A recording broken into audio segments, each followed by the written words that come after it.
Breaking news. Ocean City, Maryland. If you're going to the Boardwalk Rock Fest with Def Leppard, Alice in Chains, Shinedown, Nickelback, Alice Cooper, etc., you can see me and Chris Kale from Five Finger Death Punch doing stand-up comedy the night before the festival on the Friday night in Ocean City, Maryland. All the details are at getgas.com. Getgas.com. Come see some comedy. It's fun. Right, Chris? All right. He'll have fun. Just come to the shows if you like to laugh. It's music. It's comedy. It's fun.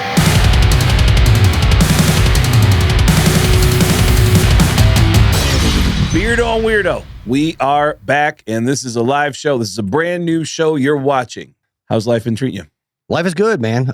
Really been focusing on like the health and fitness recently. Just crushing the gym, adding different stuff. From the beginning of January to now, I think I'm down about 17 pounds. No shit. Yeah, so I feel good. I've been seeing it in your face. Yeah, right there. Look at that. Yep. See that, guys? See all that joy from finally no longer training so that I could eat whatever I want, which was what I've been doing the last, forever. Really? Yeah. I heard Ricky Gervais say that once, that he would eat like a pig and then work out like a maniac. Yeah. Which seems like insanity. Oh, yeah. I mean, I was super strong and getting incredible lifts, but definitely since having dialing the diet, adding walking, I've been real consistent with that recently. I mean, just adding a little small stuff, 7,500 steps a day. And it's been a significant change in my appearance, how I'm feeling, getting out in the sun. It's been wonderful. So, well, there's a couple things that have been going on. First of all, you and I just did a charity event last night where we got roped into playing a pool tournament for charity. Yes. Last night. Oh, yeah. Here in Vegas. And a bunch of comedians were there. I was actually tripping out to see Carlos Mencia hanging out there. And Indeed. I was like, wow, man, that guy's been through a lot of stuff in his life, man. Oh, yeah. A lot of stuff. And it's just kind of weird to have all your stuff out there. Yeah. Funny enough, one of the shots that I made, he did it right after me. Oh,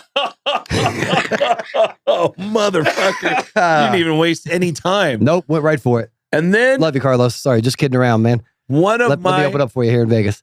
One of my oldest friends in comedy, Josh Wolf, showed up wearing an outfit. You know Josh Wolf from Chelsea Handler's show.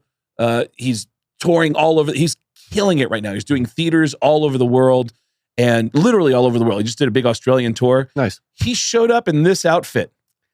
Jimmy Viper. And he called himself Jimmy Viper. And I've known Josh for 30 years. We started out doing stand-up together. Me, Josh Wolf, Brody Stevens, Joey Diaz. We all started at the same open mic in Seattle. He shows up in this outfit and refuses to talk to me like a normal person. Yeah. He was in full character the entire time. Committed. Called himself Jimmy Viper. Was doing these weird moves where he was humping the pool tables. Yeah. And shall I demonstrate? Yeah. Let's see right here. This was his. Just line it up for the shot. Yeah. Oh, you got perfect camera shot. This is it. Yeah. Just little. It's all in the hips. Yeah. It's all in the hips. All that training paying off for Josh Wolf too. And he goes, I'm Jimmy Viper. How you doing, man? Jimmy Viper here. I'm here to kick some ass. And I was like, all right, cool. And I was talking to him for a minute. And then when I walked away, he was like, nice to meet you, Kevin. I was like, Craig. And he goes, yeah, thanks, Kevin. Kept calling me Kevin. And he would not snap out of it. This dude stayed in character with this ridiculous outfit all night long and actually got on the mic to teach people how to be more like Jimmy Viper. Mm-hmm. It was one of the weirdest things I've ever seen. It was absolutely bizarre, but it put a smile on my face. I had the chance to ask him actually if he had to buy that stuff for the costume. Nope. Stuff that he just pulled right out of his closet. So really? Yep. He owns leather pants, or not leather pants, but leopard plants. Plants, you say? Yes. He's got leopard plants at home as well. He owns leopard pants. Yeah. Wow. And he owns that jacket. There was something that was on those sunglasses too. I forget what it said, but there was like a phrase or something on there. I wish we had up close of that because that was funny too. Even the smallest of details. You know what that reminds me of? He was fully in character the entire time. Mm-hmm. It reminds me of one of my favorite comedians of all time is a guy named Judah Friedlander. Oh my God. I love that dude. Have you seen him do stand-up? Absolutely. The one about the greatest country in America or something like that. We were touring in Europe when that special came out, and I was still like on U.S. time when I was over there. So super late at night, like 4 o'clock in the morning, just couldn't fall asleep watching that special, dying, laughing out loud the whole time. Judah is ridiculous. Judah is a full-blown character on stage. You've seen him in so many movies. In fact, I remember one time he called me up. I was doing Howard Stern, and things were really starting to pick up for me. This is Judah. There's a lot of pictures of him as world champion. If you can find some outfits with him, that does say world champion, but I think it's in Braille. Braille, yeah. So he's got a bunch of world champion hats. Which means your family can read it. Yeah, exactly. My family's deaf, dude. Same thing. You're being like Jimmy Viper right now. Judah Friedlander goes on stage and he wears shirts that say world champion, hats they say world champion. You can see actually in this picture, it says world champion on it. And he gets on stage and just goes, "Hey, what's up? I'm Judah. I'm the world champion." There he is. Ask me a question, any question. And people just ask him questions and he just riffs about how cool he is. And he will say, "I can kick everybody's ass in this room tonight and fuck all your women." Like it's ridiculous when you look at him. I mean, it's so absurd. And no matter what you ask him, he reminds me of, I feel like we all went to school with a guy like this who brags about everything and just one-ups whatever you say. I remember him talking to a guy in the crowd and saying, he goes, "Hey man, what do you do?" And the guy goes, "It's not funny." And he goes, "I'm not trying to be funny. I'm asking you a question. What do you do?" And the guy goes, "I'm in the military." And he goes, "Cool, me too." "What branch?" And he goes, "Navy." And Judah goes, "That's cool. Navy SEAL." "Guess I'm better than you." "Yeah, I got like 200 confirmed kills. And that wasn't even during active duty. That was just fucking around in the parking lot after I signed up." I was like, what are you doing? He's so quick. There's a thing that happens in New York where on the subway, on the streets of New York, even at comedy clubs, randomly someone in a crowd will go, "Yankee baseball." And someone did it in the middle of a comedy show. And Judah goes, "Dude, you don't have to tell me. I used to play for the Yankees. You don't recognize me? I'm the all-time home run champ for the New York Yankees." Dude, one time I hit a ball at Yankee Stadium that landed in the top row of the upper deck of Shea Stadium. Yeah. It was the first interborough home run. I scored 9 runs on one hit. The whole team. And then he has all these like add-ons to the joke of like the whole team came out. They I ended up fucking the wife of the pitcher on the mound, or like, it was just, I don't know, it's insane. But he's got some incredibly like intelligent stuff too, talking about world events. Somehow in that special, he tied the Israel-Palestine situation to North and South Carolina. Really? It was brilliant. Really? Yeah. And that's his last special that's on Netflix, right? It is, yeah. Go see Judah Friedlander. He's one of the funniest people on planet Earth.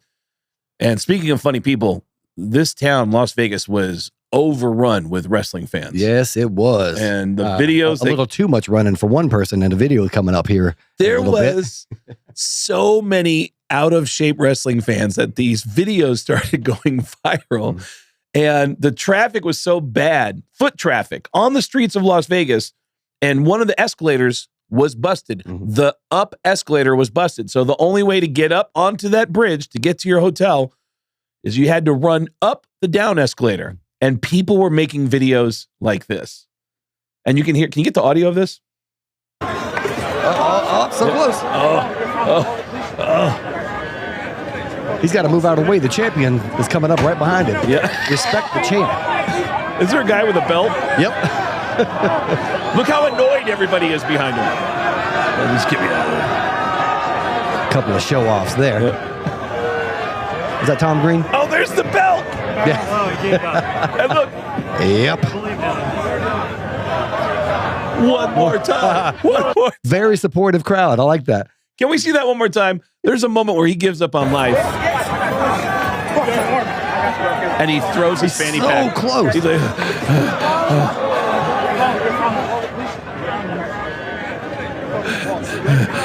call Ellen.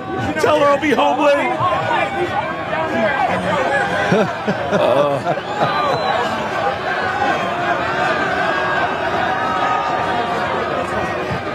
Vegas was loaded with wrestling fans. I got to say, wrestling fans are the best, man. Absolutely. I did a rock and wrestling cruise twice with Chris Jericho, and those wrestling fans, like you get a punchline that they like, and they chant the punchline. Like when they are the most fun fans I've ever performed from.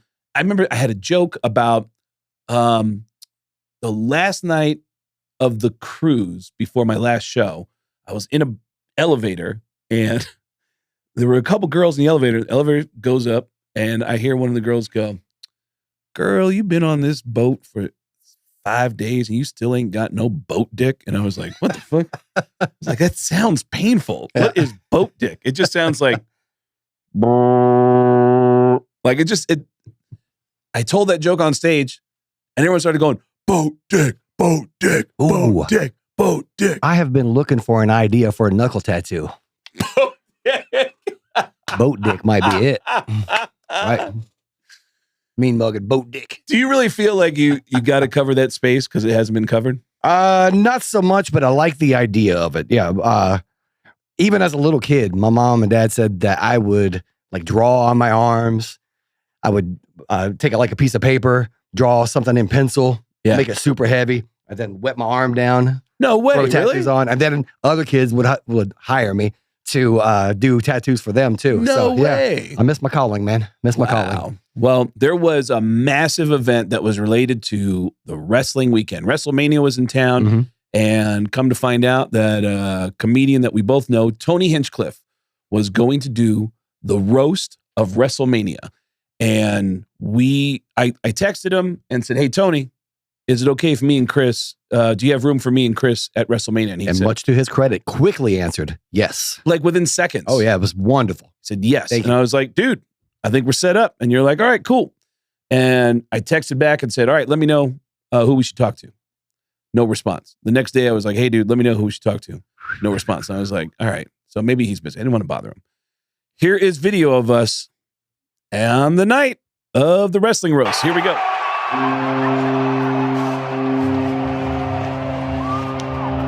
Wait, Craig, that doesn't look like a roast. Yeah, we didn't get in. We ended up at a hockey game. Chris ended up getting us tickets to game 1 That's right. of the playoffs. Because I don't forget where I come from. People who help me out, I help them out too. Thanks, Tony. Tony didn't get us in. Yep. Never returned any of my texts after that. He said, yeah, man, no problem. And then after that, nothing. So thank you, Matt, for those tickets. That was wonderful. Right behind the goal. My God, what a great game. And thank God we went to game 1 instead of game 2. Did you see the results of game 2? Yeah, game 2 was a tough one. That was really tough one. Yeah. And I felt self-conscious with you at the game because I am pretty. I get it. I couldn't let go of the fact that you didn't have word yet about the roast. That's right. So during the hockey game, we're watching a playoff game. I'm texting people.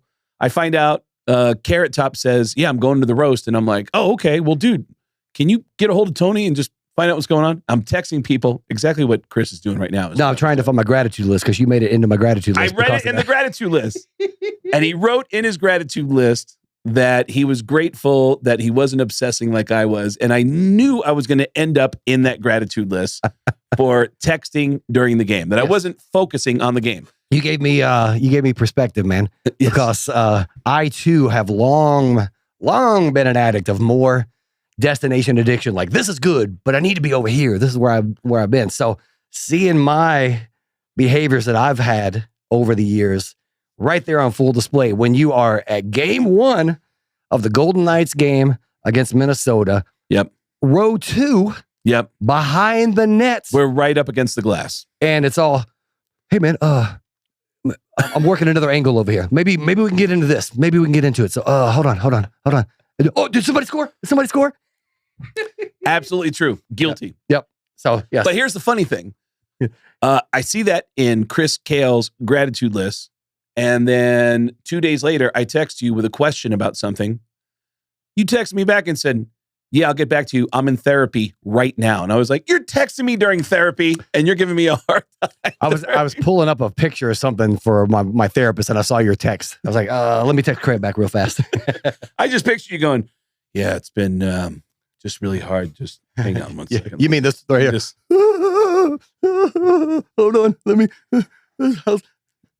Fucking Craig. I'll get back to you later. Well, it's funny because I actually have some feelings that I have to tell you something that I like girls, Craig. I have a confession to make. Uh-oh. Yeah. Let's hear this. And let's just for the record, this is what our friendship is now. Yeah. Now that we have this podcast, so many times. We wait till we get in the studio. Yeah. So many times he's like, oh, by the way, no, I got to save that for the pod. Last night at the pool tournament thing, the charity event that we did, you asked me how my day was. And I said, it was very heavy. Mm-hmm. And you said, really? And I said, I'll talk to you about it tomorrow. Mm-hmm. Get in the studio.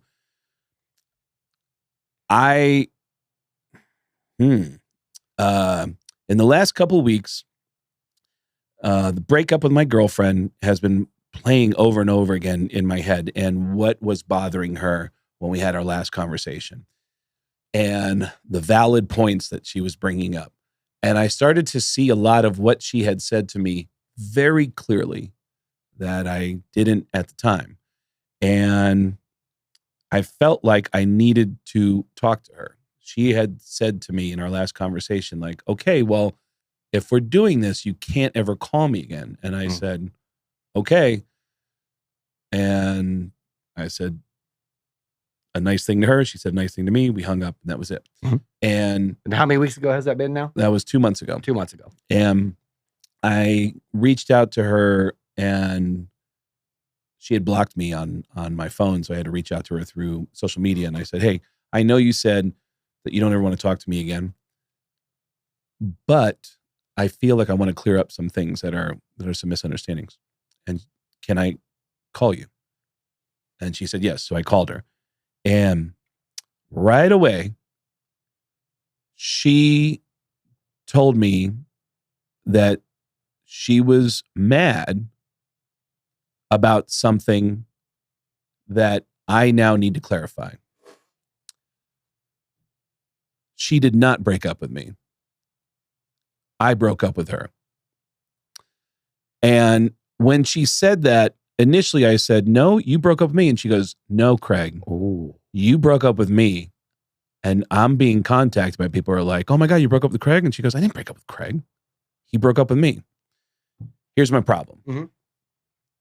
I have seriously deep-rooted trust issues. Goes back to my mom. My mom didn't turn out to be the person I thought she was. And at some point in our relationship, I had to take care of her, which I felt was very unfair.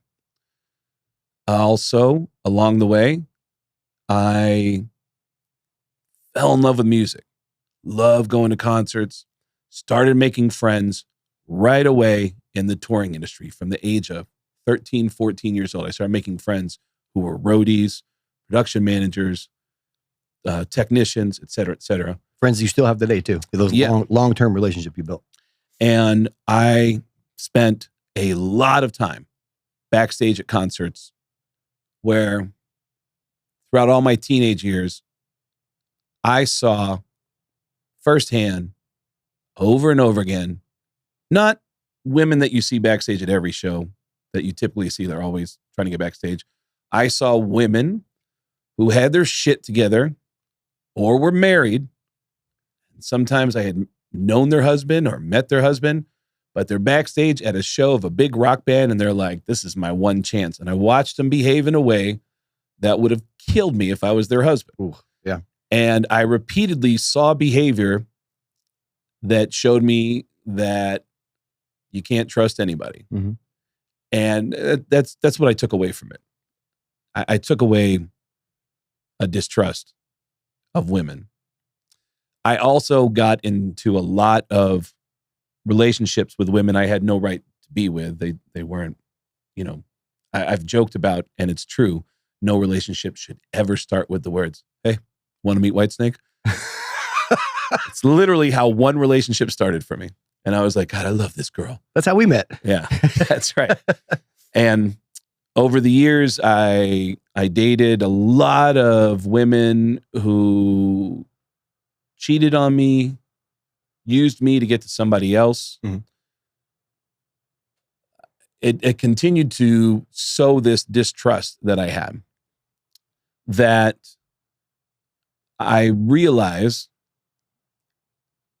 when I saw that my girlfriend was upset with me and was giving me a list of things she was upset about, I was like, uh-oh. Oh, she's okay. So you want to leave. And she's like, I'm trying to talk to you. And I was like, but you're saying things that somebody would say when they leave. Yeah. I remember you telling me this. Yeah. And that's, I honestly said that to her when she first brought it up to me yesterday. Mm-hmm. And I said, but you broke up with me. And she goes, no, I didn't. And I remember you saying something along the lines of her asking, so you're not going to try to stop me? Twice. Yeah. And I realized that what I was doing was, no.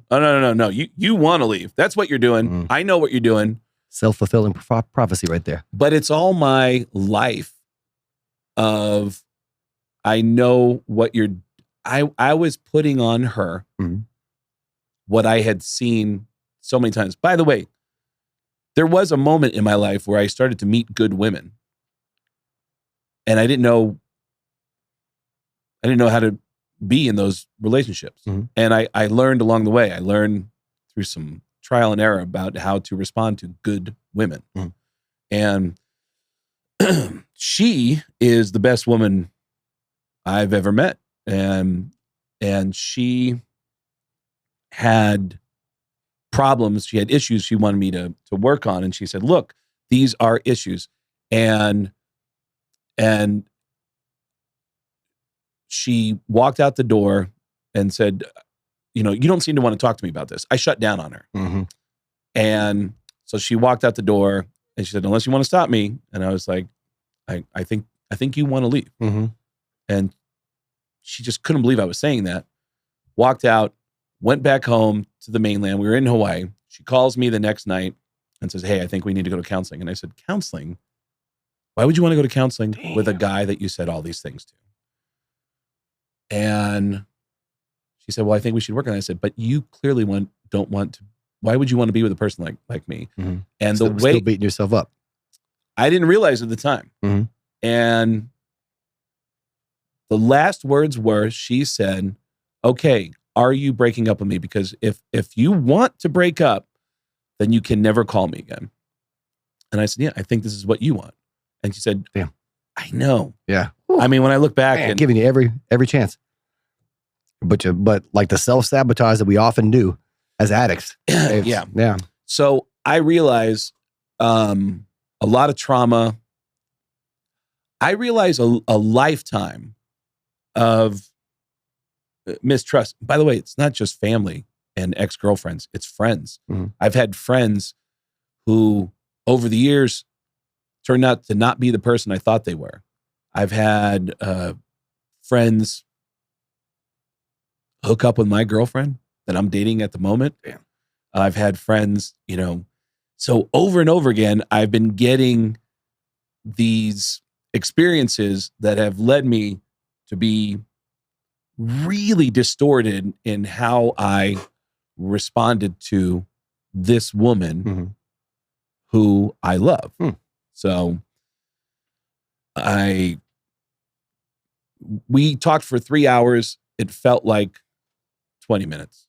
I mean, I just asked her questions, and then it hits me that I have profoundly hurt her. Damn. So where are you two now?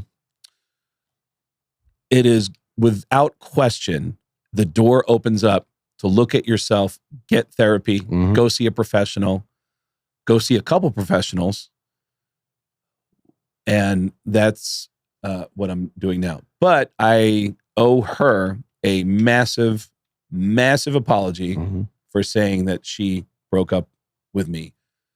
So what you're saying is we do get to keep the logo then. This fucking asshole. She designed. Thank you, Darcy. Thank you. She. Oh, hold on. This amazing. Oh, man. That has been bugging me for 2 months now. Oh, I mean, it's a quality logo. I mean, the girl, as wonderful a person as she is, equally as good an artist. Oh, clearly. She is one of the greatest tattoo artists in the world. Man, that feels good. That's less money out of my pocket. So yeah, I'm glad that again, Craig was the problem and not Darcy. Well, you know what? Here's the thing: is I have a lot of work to do, and we always do. But it sucks when you realize you've hurt somebody. I told you a few weeks ago I have a lack of self-awareness, and I don't realize how I'm hurting people. Or how, and it's been my whole life.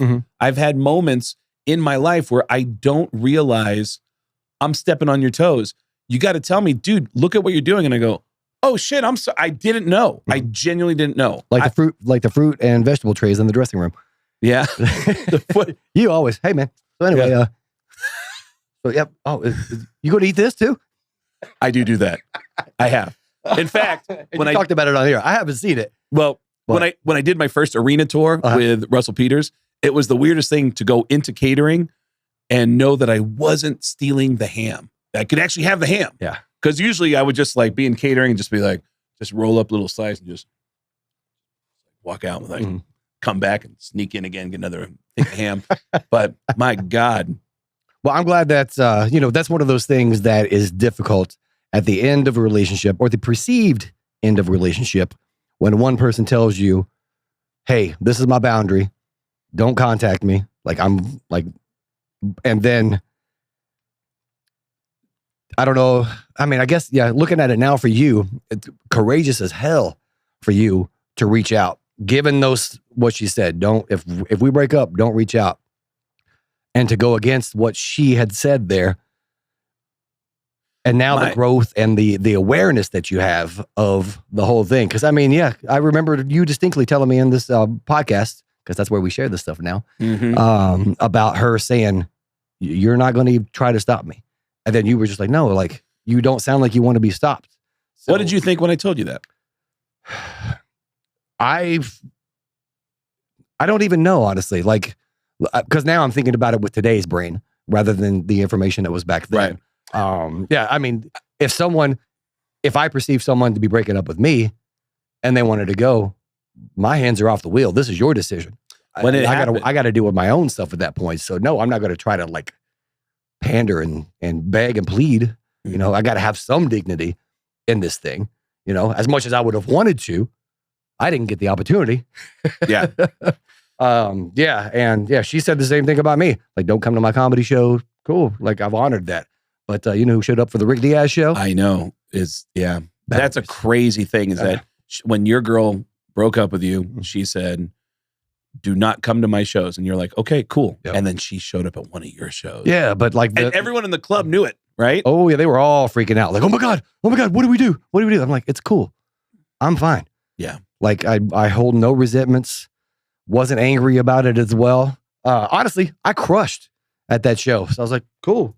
I hope that you got to see that. Was that your first time doing 20? Yeah. Okay. Yeah. Rick gave me the opportunity to feature for him. Wow. And the room was packed. And I love that Arts District room. Yeah. Low ceilings, cool vibe. Yeah. Being up there, I'd hung out with Rick for the last 2 days. It was just a really good time. And I was so comfortable. That 20 minutes felt short.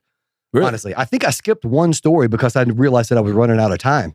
But yeah, it felt so comfortable and whatnot. So that night was awesome for me.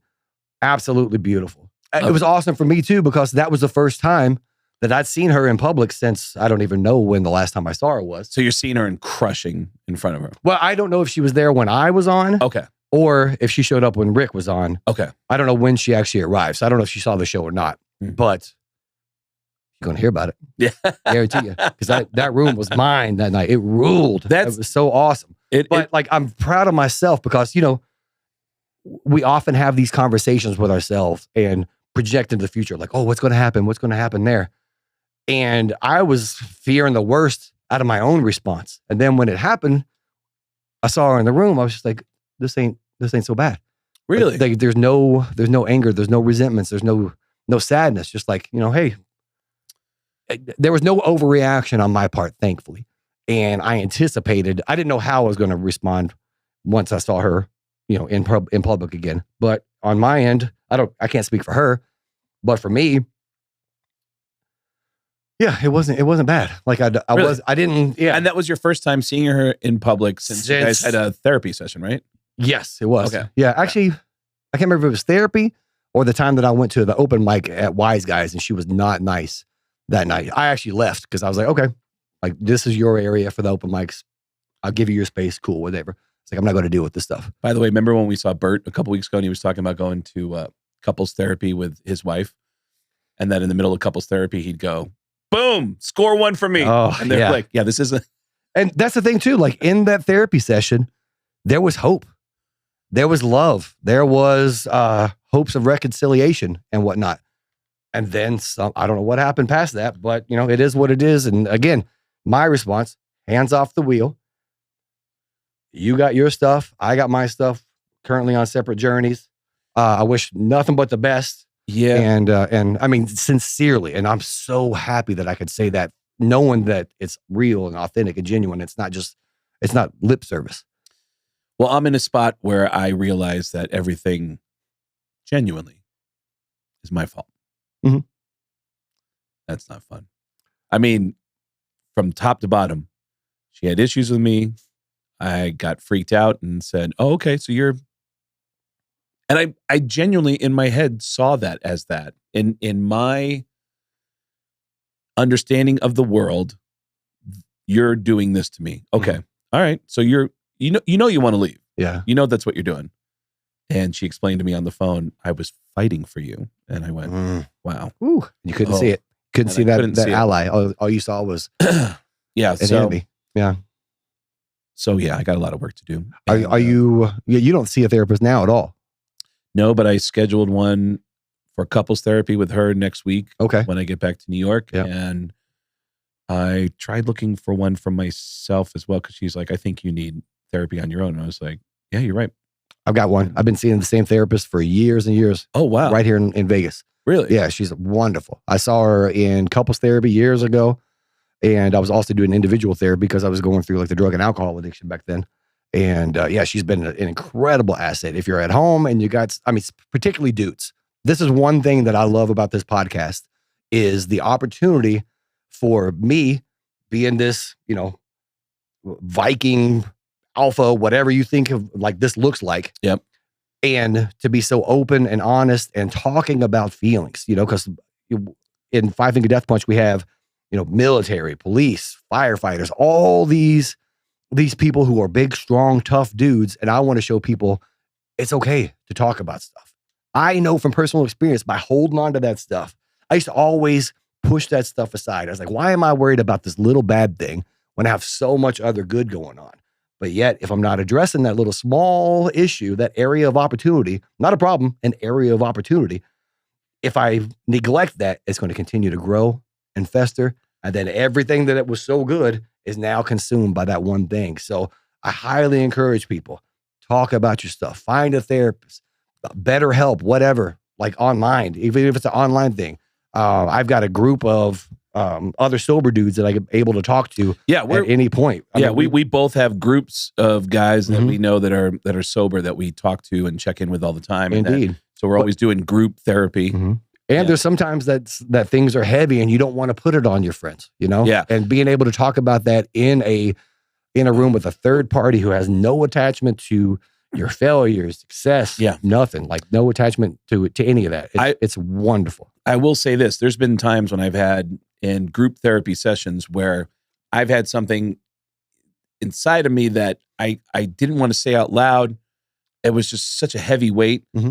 And then when I finally said it out loud, I couldn't believe how dumb it sounded. And, or light. Exactly. Or I would just have to go, I know that doesn't sound that bad, but I'm telling you, like inside of me, it's been bugging me. It's what we do for years. And now that I say it out loud, it almost sounds kind of frivolous. Like I we catastrophize the smallest of things. Yeah. Blow them up. Yeah. Dude, I heard Bill Burr say a few weeks ago that I love this. He has things he gets mad at, like appliances and shit, that he'll just get mad about things that are not working, his remote control or his phone or whatever, and he'll get really mad. And then he realized he just had an epiphany on his own that he has a deep fear about how crazy the world is, and he has no control over it. Mm-hmm. But the one thing he can control is that appliance or that remote control and that phone. And he can get angry at the phone because he actually has control over this one thing. And he just realizes, holy shit, my problem is really with the world. Yeah. And I'm taking it out on this phone. Not only that, too, I heard a lot of me in him. Yeah. Like when things hit the fan and life is awful, like when my mom passed away, just all kinds of big things. I'm great in that moment. I'm together. I'm able to kind of process. I can be the rock that other people are going to need. If somebody's driving 75 in front of me and I'm trying to go 80, lose my mind. Just Which, by the way, I've gotten so much better about it. So this next segment, actually, and boy, this is one that's been missing for a few episodes, and fans have been asking to bring this popular episode back. And this is fun because I really have done so much work avoiding anger, and it's been fairly absent out of my life. So this was the first time that I really had to work towards this next segment. All right, ladies and gentlemen, it's time for the most popular episode of the show. This segment is called Chris is Pissed. And this week, Chris is pissed about dumbass Tesla drivers.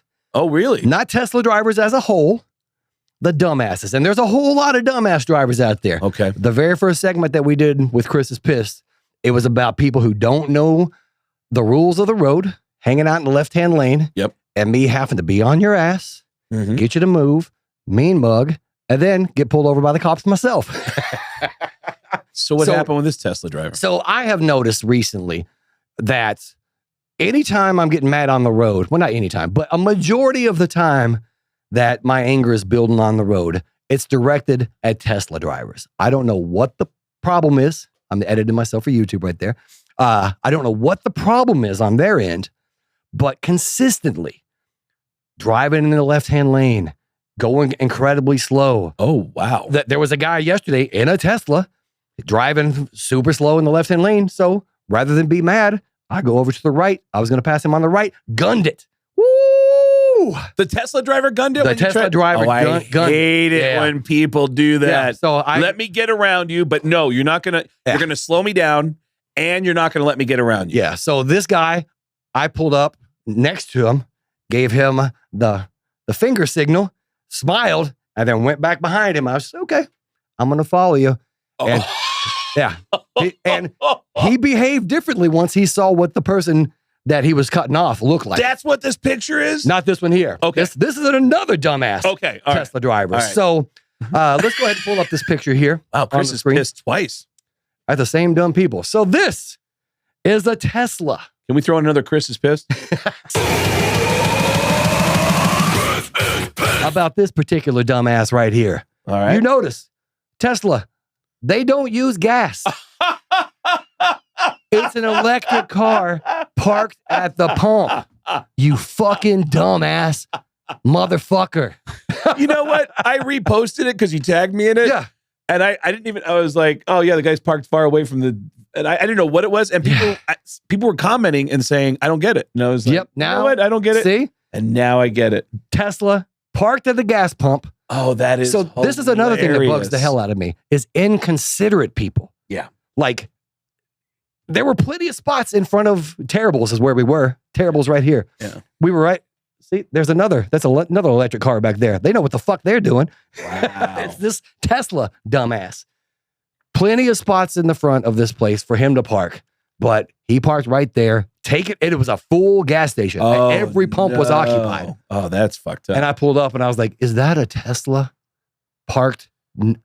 You got to be kidding me. So I got my gas. I watched the dude walk out. He looked over my way. I just go, so passive aggressive. I wonder if you're watching this, I wonder if Tesla drivers are like this in your city too. Hit us up and let us know about that. I'm curious to see if that's even better. Please, if you see somebody in a Tesla doing some dumb shit, please, I need the affirmation that I'm correct in this. Take video, send it to us. We will put it, whether it's on the social media stuff, whether we put it on the Patreon that we're working on right now, or whether we put it right here on this episode. Please. If you're wondering why Chris is in therapy, here you go. By the way, I want to ask you a question about therapy. Yep. Josh Wolf. Hey, look at that. Josh Wolf. Hold on. Go ahead and answer. Put it right up next on. there. I'll put him on there. Hey, Josh, you're actually in the middle of our podcast. Hey, it's Jimmy Viper. Still in character. I love Can we pull that picture up with Jimmy Viper? This is perfect. We were just talking about you won't let earlier, this go. Josh. He won't let this go. He is committed. All right, ladies and gentlemen, this is the person we're talking to right now. Hi, Jimmy Viper. How are you? Doing good. How you doing, Kevin? It's Craig. It's Craig. Hey, I know. I'm just fooling with you. Yeah. Well, it was wonderful to meet you last night for the first time in 30 years, and we've been talking about your outfit. It's quite an outfit you had on last night. Well, I'll tell you what, Greg. It's something I put together just for the Craig. tournament. But it's the pants are something I wear on special occasion. Just a little something for the ladies. He won't let this go. And those are something for the ladies, because as you mentioned in your introduction to him, wearing those pants, you can tell the man's Jewish. I'm sorry. I actually never met a Jew before last night. Well, Jimmy Lots Viper, of comics in there. Jimmy Viper, I left early because I lost my 2 matches and took off. But how'd you turn out last night? How would you fare in the tournament? Well, Jimmy Viper is always a winner. And Jimmy Viper won. Jimmy Viper won the whole thing. Oh, he did. Jimmy Viper didn't leave with the trophy, but Jimmy Viper was the winner. You are Jimmy Viper, right? Oh, Jimmy Viper. Jimmy Viper left with some Omaha steaks, which was nice. That's my sponsor, Omaha Steaks. All right. Well, Jimmy Viper, we're all proud of you, and it was really just a different experience meeting you last night. Thanks for calling in to the show. And Jimmy Viper is the clear winner here. I think you got a bright future, in radio, and I think doing this, what you're doing right now, interviewing people, once you find your voice, I think you're going to be real good at it. All right. Well, thank you, Mr. Viper. You're welcome. All right. Thanks for calling. I thought he was going to call me Kevin one more time. I love that he is still in full character. And clearly he is the winner yesterday, because out of all those people, and there were a lot of comics there, we've only mentioned one other one, but Jimmy Viper has dominated the conversation in regard to that pool tournament over at the Q Club here in Las Vegas. I love that he is enough of an asshole to not get out of character. Absolutely. He is the new, who's the guy from There Will Be Blood? The same guy that played Lincoln? Look at that outfit. Yeah. Oh my God. He didn't have a change of clothes. He walked in off the streets like that. Oh yeah. I wanted to ask you about counseling, therapy, before we got interrupted by Mr. Viper. You ever had a moment in therapy where you had, of course you have. What is some of your biggest epiphanies you've had in therapy? Much like you talking about your relationship with your mom and the effect that it's had on your ability to trust. My very first relationship that I was in ended, and I have a tendency to expect people to leave. Even in the band, I mean, it's chaos all the time. So I'm always nervous. Proof. How many people have been out of this band? People leave, and you feel like that's evidence that it's true that people are going to leave. And, oh yeah. It's negative, reinforcement, bias confirmation. Yeah. Negative reinforcement is what it is. Okay. And I tend to treat things, or in the past anyway, I have treated things fleeting with the anticipation of it's here right now. Cool. This is going to be fine. But this too shall pass. You which mean is true. Relationships? Relationships. Yes. Yeah. Relationships, different bands that I've been in back in the past too. I'm always waiting for the next foot to drop and the next foot to drop to be without me. I'm better at it now. And even like this last relationship, I don't feel like I was that way in this one. That epiphany came, years before, but other relationships, I didn't treat them with the respect. And I thought everything is impermanent. Even people that love me and care for me, back in the day, I was still behaving in ways that I was keeping distance. I wouldn't allow to connect completely. I wouldn't allow myself to complete. And the source of this again goes back to your relationship with your mom. No, not my mom. Okay. My first like real relationship. Oh, your first real relationship and the way it hurt you. Yeah. Oh yeah. Yeah. Cause it's like, well, no matter what I do, they're going to leave anyway. And then that creates a sense of less than. Yeah. The last breakup too hurt so bad, just like crippling, like doubt of myself. Yeah. And I'm emotional. I'm sensitive.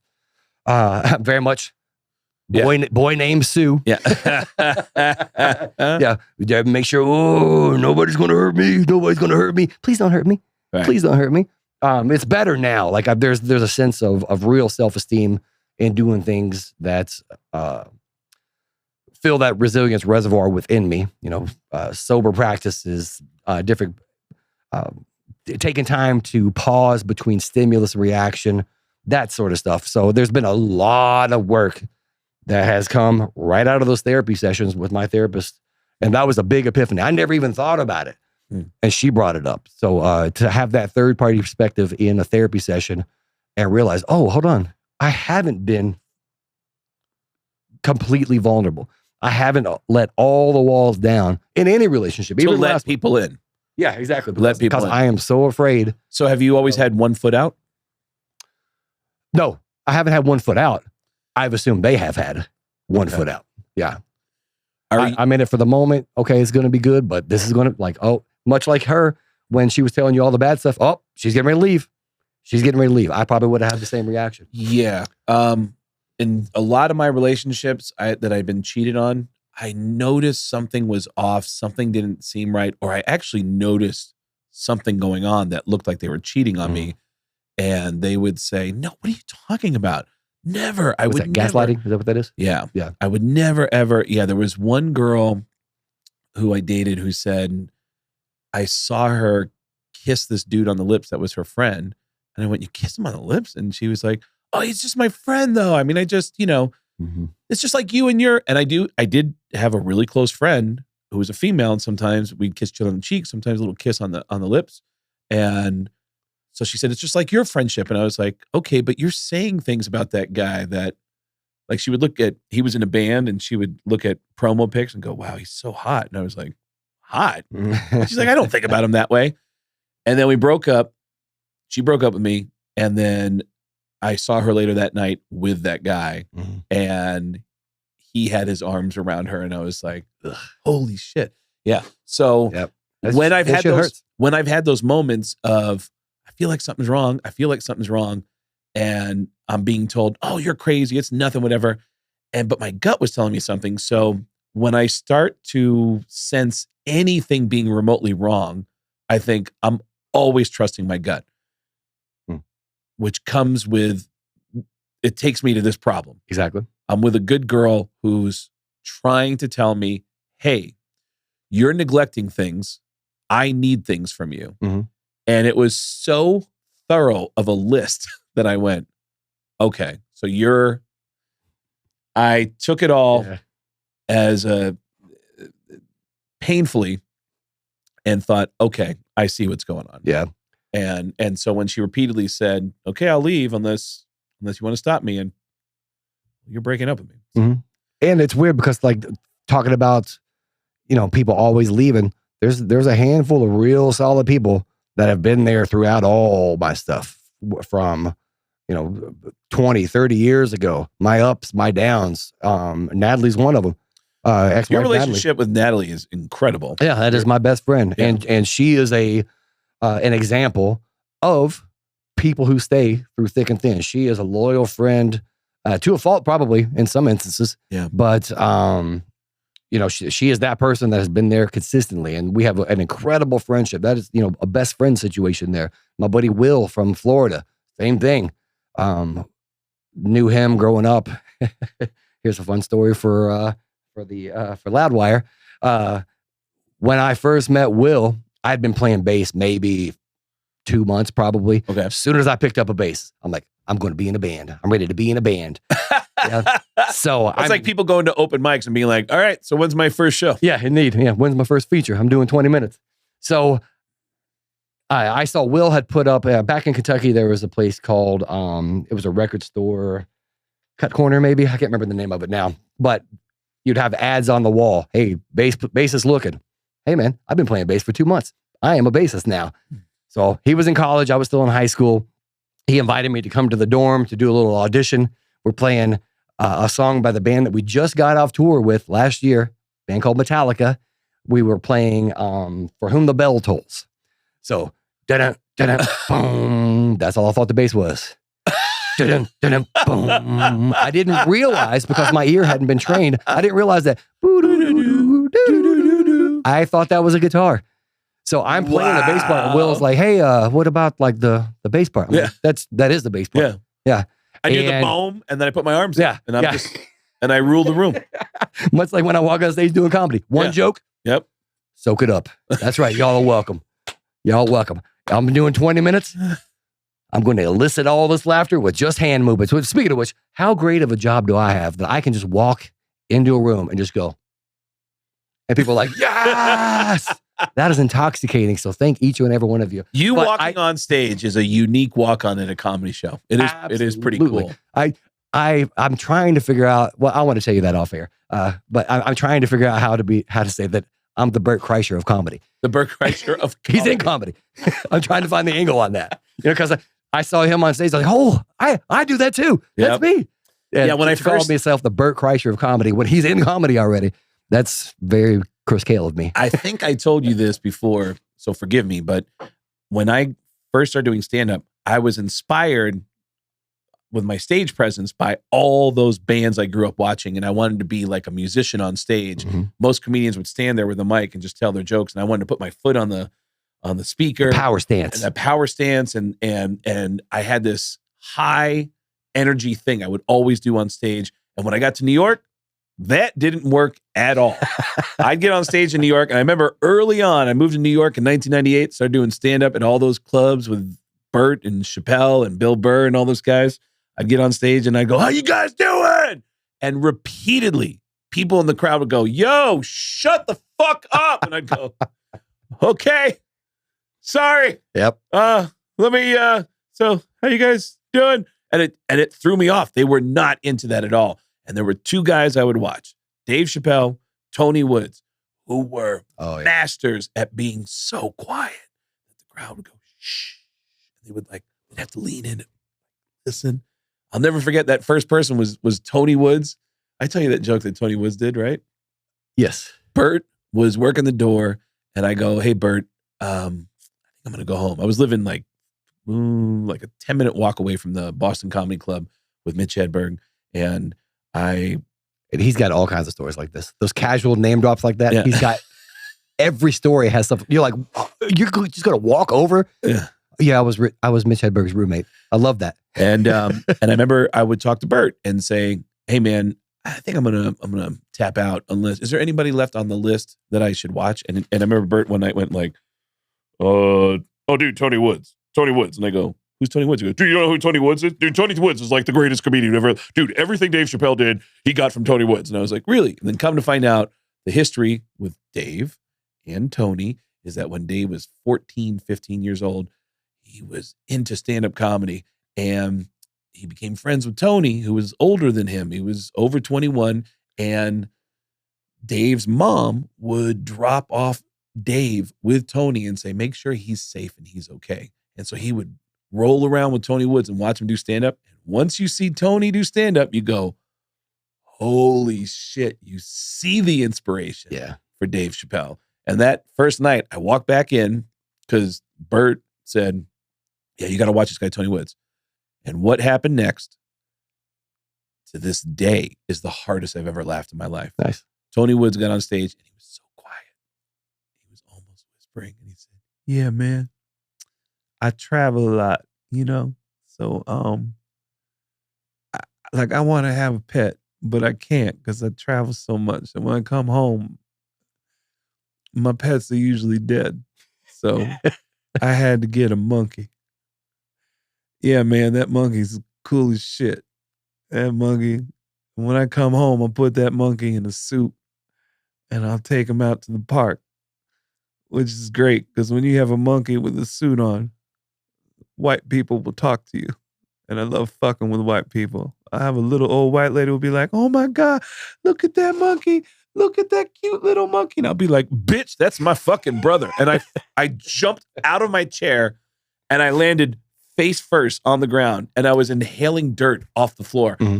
I was so caught by that joke, man. I did not see that coming. Yeah. And that is still to this day the hardest I've ever laughed. Tony Woods is one of the greatest comedians who ever lived. You have to look him up. He's just incredible. And speaking of like doing the rock thing on stage, that I'm definitely doing that. Oh, yeah. I come out, my intro song is always Ace of Spades. Yep. I get left side of the room to yell. Yep. I get the right side. Right. I pull a full Paul Stanley. Yeah. All right, people. Yeah.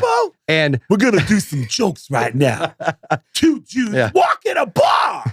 one more time for me. Yeah. But yeah, like I talked to Big J Okerson. Yeah. I'm a big dude. Yeah. I'm not for everybody. Yep. So coming out on the comedy stage as aggressive as I always do, you'll see some people like, what? We're here for a comedy show. What is this dude doing? And Big J Okerson said that because he was a big dude back in the day, that's why he sits on a stool now, because he would be roasting people in the crowd and he's just this big towering figure over him. And he's like, people were like getting scared. So now he sits on the stool just to kind of, make things a little more comfortable for the audience. He says the same stuff, attacks the same things, but in his delivery, by sitting on the stool, he's kind of like made himself not so threatening. Me, however, I don't give a fuck. Yeah, what I learned when I watched Tony and Dave in the clubs, I realized I didn't need to have all the energy, and I just switched up, and I found some kind of middle ground where I could just get on stage, and I can be comfortable just standing on stage and not saying anything, and just feel comfortable in my own skin. But that also comes from time and time again doing sets where like you just realize I have the upper hand. I'm in control of this. And it takes you a while to really feel comfortable to just sit there and just pause for a second and just think about what you want to say next. Speaking of what, that's what I've been doing the whole time when you're talking just now. Thinking about what I want to say next. Go ahead. What do you want to say next? There's been 2 times in my life that I realized that I am loud. I mean, even listening to me on the volume right now, I'm probably louder than you because like I'm loud all the time. So my ex, we would do comedy here in Vegas, and she would have like a camera set up with like these little lapel mics that she would put on. Yeah. And every time that we recorded one of my sets when I was wearing a mic, it was always overdriven and distorted because I'm so damn loud. Like I could be just on the mic with the camera mic and it sounds fine. But with it here, distorted, just loud the whole time. There was another time, an ex-girlfriend of mine, Ayla, I woke up in the morning and I'm being, me. Yeah. And she's like, oh, why are you being so loud? She was dead asleep. And I was like, oh, I'm sorry. I thought I was being quiet. She goes, ugh, your quiet is a whole lot different than mine. Wow. Holy shit. You know what? Maybe I am loud. That is better than a story I need to tell you. Okay. And it wasn't this ex, but I had an ex that we were in a hotel room in Seattle and she's dead asleep. It's 3:00 in the morning and I'm on my laptop. I actually love this moment. I love this moment when she's with me asleep and I am her man. I'm her protector. Mm-hmm. And she's safe in bed with me. And I'm on my laptop. It's a great aesthetic that I love. Something was wrong with my stomach. And I don't know what was going on. I don't know what I ate, but it was about to destroy me. Erupt. And it was weird. It was painful. It was painful. And something wanted, like, I had to fart really bad. And I knew it could be disruptive. So I tried to hold it in because I didn't want to stop her sleep, And I managed to let off a little bit of pressure off the top. And I let a little bit out. And when it hit me, I didn't know where this smell come from. It was the most foul smell. It burned my butthole when it seeped out. And I went, what the fuck is it? And in a dead sleep, this wonderful woman went, what the fuck is that smell? In a dead sleep. And here's the horrifying thing. Mhm. That happened twice in our relationship. Oh my gosh. Twice, where I woke her up in a dead sleep, which I realize anyone who's watching this, who is friends with my ex, who I am now talking to again and trying to look at myself, you're probably thinking after that fart story that she should run. But I don't blame you. But I think it's a good thing. I've always thought it was a good thing my whole life to be told something about myself that doesn't work well with others. Yep. And it was just an incredible revelation to realize that I've been carrying this for 2 months as I got dumped. And to have it pointed out to me that I actually said, yes, let's break up. Mhm. So, Yep. And now, in honor of that story, as we're rolling out, we're going to play a little song by a band called Overkill, dedicated to Craig. This one's called Rotten to the Core. about my asshole. Indeed. Yep. All right. Chris Kale online. Yes! Where do you find you? Google it. It's there. All right. And then getgas.com. Who knew? Oh Get my gas. God. Who would have What? known? How Get gas. Are incredibly you serious? apropos. After that Is- story, man, You did that on purpose. what a piece of shit you are. Getgas.com. Get gas with 2 S's. Oh. Is that you? I'll be in Maryland, Boardwalk weekend, the And- Boardwalk Festival weekend with Def Leppard and Alice in Chains. And if for some reason you forget, just breathe deep. You'll know he's there. We're losing our 3 fans in this podcast. The 3 of us here. Yep, the 3 of us here. We're the 3 fans. We are our biggest fans. We'll see you next week. Thank you. Rotten to the core.